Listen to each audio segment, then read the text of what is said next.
est encore et toujours au musée culturel et environnemental de Walikale dénommé musée Cherubari. J'ai en face de moi ce que nous appelons la montagne des lamentations. Parce qu'en effet, c'est une montagne qui nous rappelle cette histoire atroce que nous avons connue dans le territoire de Walikale.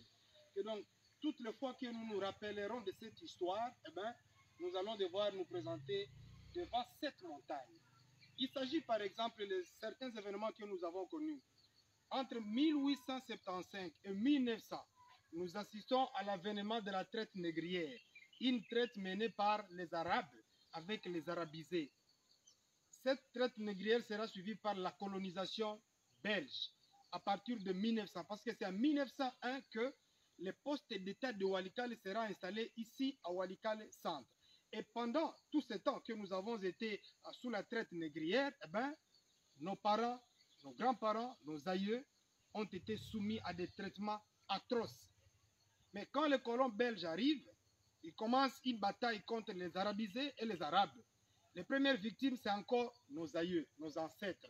Que donc notre entité a été soumise à toutes ces atrocités par le passé.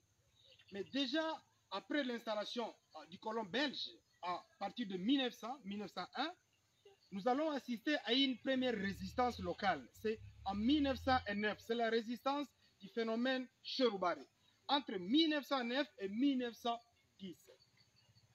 Après Cherubari, nous avons vécu le phénomène Kitawala, avec Bushiri et Alléluia.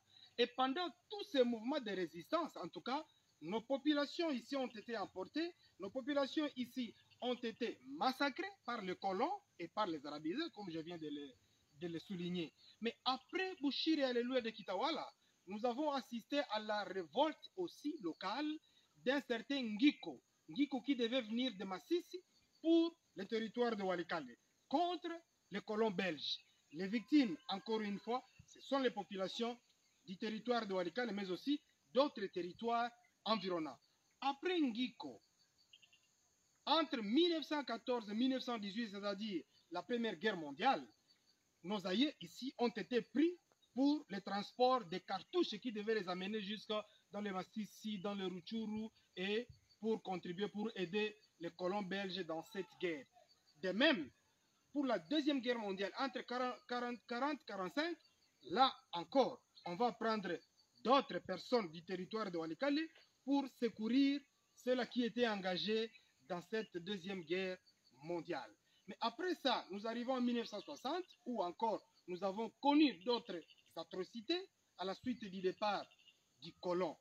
En 1964, nous allons assister au passage de Jean Scram. Ce n'était pas aussi gratuit. Il y a eu des vies qui ont été perdues. C'est en 1964.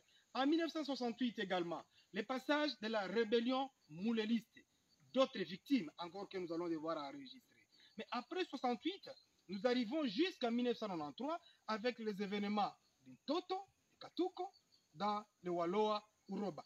Là également, nous allons encore compter d'autres victimes. Mais après 93, nous sommes en 94. En 94, nous assistons à l'arrivée massive des Rwandais, particulièrement dans le territoire de Walikale. Et ces gens se sont livrés à des massacres et à des tueries de populations du territoire de Walikale. Et vous arrivez en 2009, quand ces FDLR vont massacrer des populations à Busurungi, c'est dans le groupement Wallowa Loanda.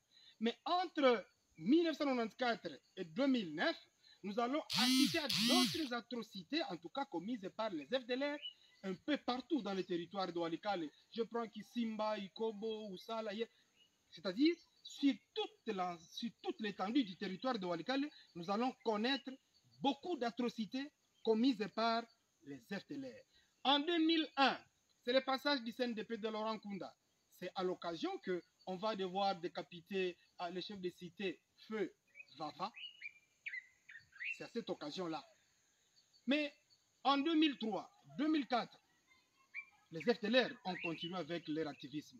Mais quand les jeunes gens de Raya Mutomboki prennent la relève, ils se disent que nous devons libérer notre pays, eh bien, ils se sont libérés, ils ont libéré tous les territoires des mains des FDLR, mais il faut retenir qu'il y a eu des populations qui sont tombées victimes. Mais aussi dans le rang de Raya Mutomboki, il y a eu d'autres personnes qui sont décédés. Et aujourd'hui, nous comptons beaucoup de veuves et beaucoup d'orphelins, en tout cas à la suite de cette révolte contre la présence des FDLR dans les territoires de Walikale.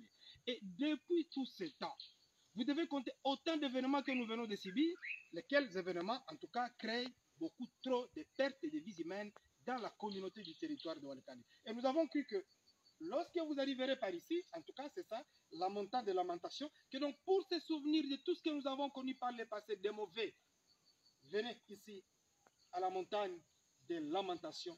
C'est dans le musée culturel et environnemental du territoire de Walikale dénommé Musée Cherubari. Merci.